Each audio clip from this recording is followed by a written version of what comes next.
up to the ball and the head does it. Because they can't see the ball through the bottom. That's reading. So when they get up to the ball, they do this number. So that's not good, because if you drop your head, then you do your backswing. You see this shoulder right here? Your head's at the leg.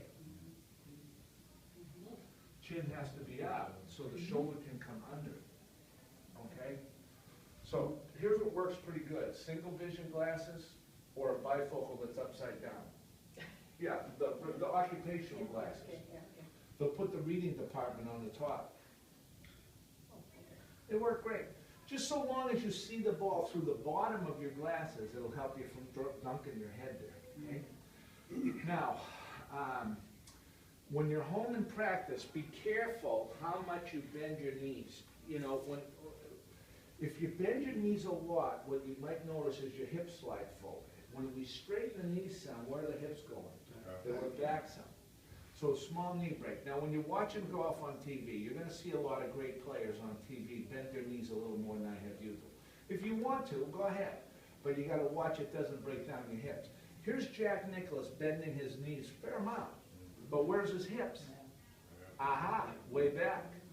The recreational player doesn't do that. They get up to the ball and they start doing this madness. Now the hips are shut, see? Is Fred Couples any good? He doesn't bend his, just a little. He doesn't bend his knees at all hard. He's very straight-legged, like Bob Murphy or Ray Floyd, you know, like that. Very straight-legged player. So here's what that tells me about the knee bend. Jack Nicklaus bends the knees a lot, and Fred Couples doesn't.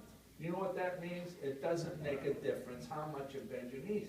Anything good players do differently, we dismiss. What we need to identify is what they all do that's what? The same. That's what matters. Okay? Now, there's a common ailment. It's not an injury, but it's an ailment. The male golfers, men, no women hardly ever on this one. The male golfer on TV, does anybody know the common ailment that they have? It's not really an injury, but it's kind of on that idea.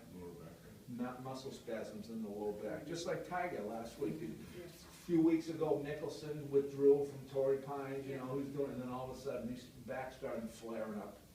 All the men golfers on TV get back spasms once in a while. Some get them regular, like you get Mike Weir, Steve Stricker, Davis Labdul all the time. I mean, they get them all the time. Greg Norman was always getting them. Our men students get them once in a while.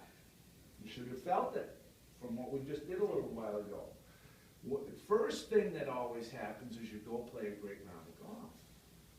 And then you get home, sit in a chair crooked for a couple minutes, you know what, and then go reach for the newspaper. Oh! If you get a back spasm, get ready. They hurt like the devil. What should you do if you get a back spasm? Who knows? Drugs.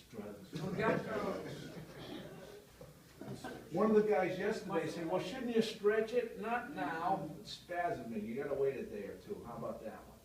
You know, put some ice on it, get the inflammation out. Take a pill if you need to, whatever. I'm not your pharmacist. And then when you do stretch it, be gentle, easy.